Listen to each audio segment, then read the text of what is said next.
Middle class family at ഹരിപ്പാടിലേക്ക് എല്ലാ കൂട്ടുകാർക്കും ഒരിക്കൽ കൂടി സ്വാഗതം. നമ്മൾ പോയ സ്ഥലത്തെപ്പറ്റി പറയുന്നതിന് മുമ്പ് നമ്മളിതാ ഈ കഴിച്ച ഒരു സാധനത്തിൻ്റെ കാര്യം പറയാം കേട്ടോ. നല്ല പുട്ടും ബീഫും. ഇത് കഴിച്ചത് വേറെ എവിടെയില്ല, പുട്ടുകടയിൽ നിന്നായിരുന്നു കേട്ടോ. എന്തോ ടേസ്റ്റ് ആയെന്നറിയോ, ഒരു രക്ഷയില്ല. കരുനാഗപ്പള്ളിയിലുള്ള പുട്ടുകട എന്ന് പറയുന്ന ഷോപ്പിൽ നിന്നാണ് നമ്മളിത് കഴിച്ചത്.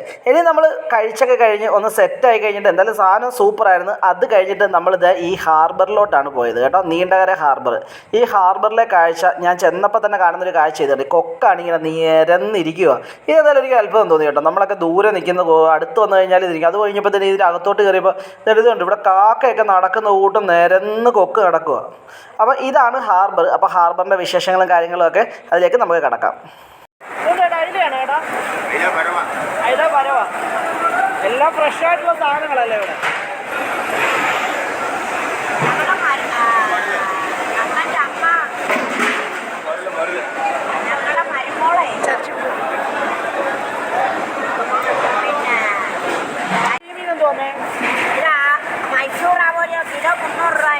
കിലോ 300. ഇത് മാത്രമേ ഉള്ളൂ കളയാൻ, ഇതെല്ലാം കഴിക്കാം. ഇതെല്ലാം കഴിക്കാമെന്ന്. എന്നിട്ട് പേരെന്തോ?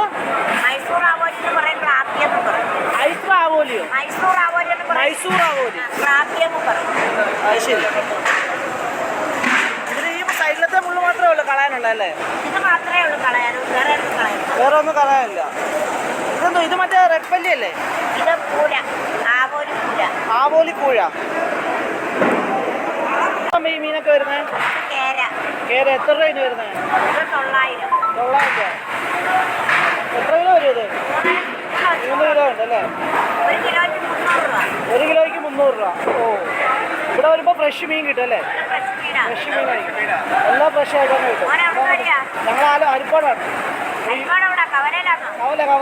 ഇവർ പറയുന്ന വില ഒരിക്കലും നമുക്ക് കണക്ക് കൂട്ടാൻ പറ്റാത്ത വിലയായിരിക്കും. പക്ഷേ തരുന്ന വില, നമ്മളവിടെ നിന്ന് വില പേശി വേണം വാങ്ങിക്കാനായിട്ട്. തരുന്ന വില വളരെ നിസ്സാര വിലയ്ക്കായിരിക്കും നമുക്ക് മീൻ കിട്ടുന്നത് എന്നുള്ളൊരു സത്യം കൂടിയുണ്ട്. അപ്പോൾ വള്ളമൊക്കെ വന്ന് വള്ളത്തിൽ നിന്ന് മീൻ ഇറക്കുന്നത്, അതിൻ്റെ ഡീറ്റെയിൽസുമായിട്ടുള്ള കാര്യങ്ങളൊക്കെ നമുക്ക് കാണാം. നല്ല ഫ്രഷായിട്ടുള്ള മീൻ തേണ്ടി ഇങ്ങനെ കൊണ്ട് ഇറക്കും കേട്ടോ. നല്ല ശീലാവാന്ന് തോന്നുന്നു, ശീലാവ്. നല്ല പച്ച മീനാണ്.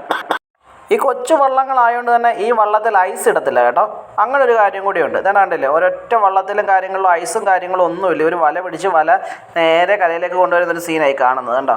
അത് ഇവിടെ നിന്ന് ഞായറാഴ്ച ആയതുകൊണ്ട് തന്നെ ബോട്ടിങ്, മറ്റേ വലിയ ബോട്ടുകളൊന്നുമില്ല, വള്ളത്തേലുള്ള പരിപാടി മാത്രമേ ഉള്ളൂ. പക്ഷേ വള്ളത്തേലാണെങ്കിൽ ഇവിടെ ചാകരയാണ് കേട്ടോ, ചൂടയുടെ ചാകര നടക്കുക.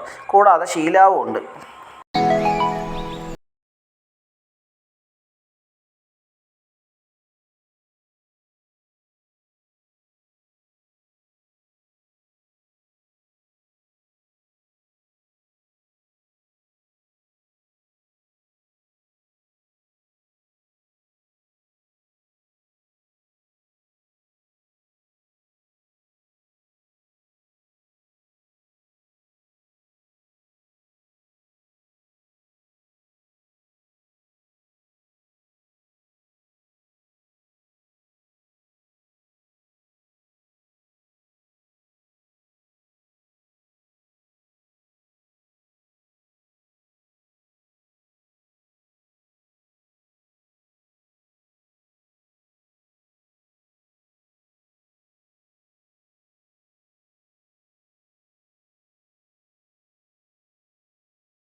പുള്ളിയുടെ അടുത്തിരുന്നതും അതുകൂടാതെ ഈ നീണ്ട് കിടക്കുന്ന നിര പോലെ കിടക്കുന്ന സംഭവം കൂടെ ചേർന്നാണ് 68,000 രൂപയ്ക്ക് പുള്ളി മീൻ പിടിച്ചേക്കുന്നത്. കണ്ണെത്താ ദൂരത്ത് ഇനിയും കിടപ്പുണ്ട് ആ മീനിൻ്റെ സ്റ്റോറ്. എന്തായാലും ഈ ചൂടയുടെ ഒരു ചാകര തന്നെയായിരുന്നു. ഞാനും വാങ്ങിച്ചു ഒരു 100 രൂപയ്ക്ക് 3 കിലോ ചൂട. അപ്പോൾ ഞങ്ങളുടെ ഈ കൊച്ചു വീഡിയോ എല്ലാവർക്കും ഇഷ്ടമായി എന്ന് വിചാരിക്കുന്നു. അപ്പം ഇഷ്ടമായിട്ടുണ്ടെങ്കിൽ നമ്മുടെ ചാനൽ സബ്സ്ക്രൈബ് ചെയ്യാൻ മറക്കല്ലേ. പിന്നെ പുതിയ നല്ല വീഡിയോകളുമായി വീണ്ടും വരുന്നവരെ ബൈ.